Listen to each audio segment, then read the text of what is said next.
name's Kurt and I'm a Northern California rice grower. I was raised here in Colusa County in a farming family, and as far back as I can remember, water has been the #1 topic of conversation around here. I'm sure that's the case in most ag communities, but we're in California, which is a giant state with a diverse array of landscapes and environmental interests. Over the past few years, if you were to eavesdrop on one of these conversations about water, you would absolutely hear one word uttered over and over again: sites. We're coming into sites now. It's a large natural basin west of Maxwell. So why is this area a part of water conversations?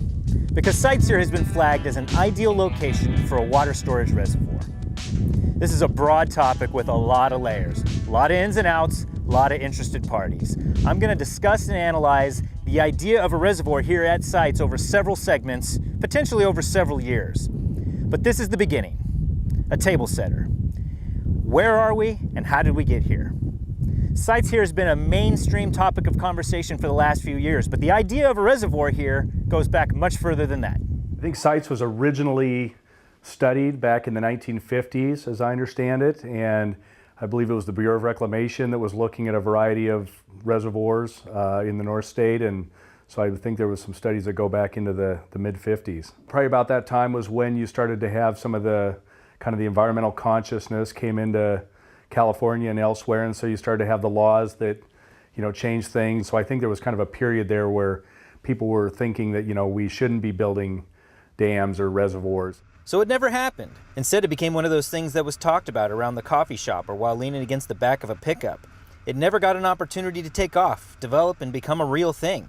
Until... As one of the worst droughts in the state's history drags on, Californians will decide on Proposition 1. If passed, the measure would authorize more than $7 billion in new bonds to pay for projects ranging from new reservoirs to watershed protection and water recycling. Supporters say the proposition is needed to boost and protect the state's water supply.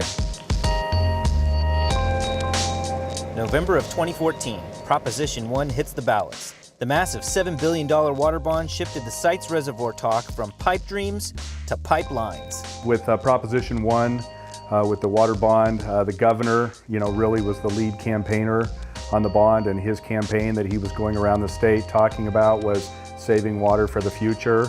Proposition 1, it's there to save water. This is a serious, important measure that's not just about storage, which it is, but it's about restoring the habitat. The voters got on board. The measure passed with 67% saying yes. The people that know the water side of the equation absolutely knew that Sites Reservoir was kind of, you know, one of the projects that was right at the top of the list that was being considered during the legislative discussion that led to the water bond. Sites Reservoir was clearly on everybody's mind, and that was the, you know, the reservoir that was talked about. So yeah, Sites Reservoir was always, I think, kind of seen as why we need Proposition 1, and I think a lot of people supported Proposition 1 because of sites. So clearly a lot of people think a reservoir at sites makes sense. But how would it work? Presuming the bond money comes through and sites is constructed. Functionally, it's pretty simple. It's near the Tehama-Colusa Canal and the Glen-Colusa Irrigation District canals. So that's obviously a big part of this, is being able to utilize those existing canals, which have state-of-the-art fish screens on the Sacramento River, and obviously are operated in a real sophisticated manner, to be able to integrate those into a Sites Reservoir project. If we would have had Sites Reservoir in 2015 alone, we would have had an additional 410,000 acre-feet of water that could have been put into sites just from 2 storms. The big December storm and then the February storm. You know, it sure would have been nice in this kind of a year to help, you know, not only with the fish and the birds, but obviously taking some of the pressure off the farms and helping with some of the needs in other parts of the state. So there you go. Seems like a no-brainer, right? Let's build the thing. It's been a year now since the bond was passed. Surely there's a lot to show for it. Well, maybe not so much in terms of construction. Not even a shovel scoop has been pulled out of the basin since November of last year. But a lot is happening. People are getting organized and putting together proposals to acquire some of that bond money to build sites. Organizations have been formed. Organizations like the Sites Joint Powers Authority. They formed in 2010 primarily to advocate for the project with the belief that local or regional implementation was in the best interest of the valley and the state. The 2 counties that the project resides in and 8 water agencies, we're advancing a project alternative and to be the applicant for the Prop 1 grant funds. It is going to be a competitive process, and proponents of projects are going to have to bring an application forward to show that in fact there are public benefits, which is what the bond will fund, is the public benefits of a reservoir.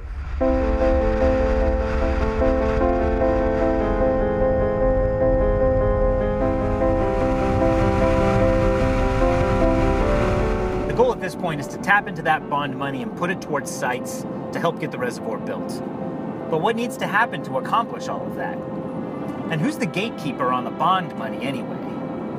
And how do all the people of Northern California feel about how this last year has gone? We'll talk about all of that next time on Building Sites.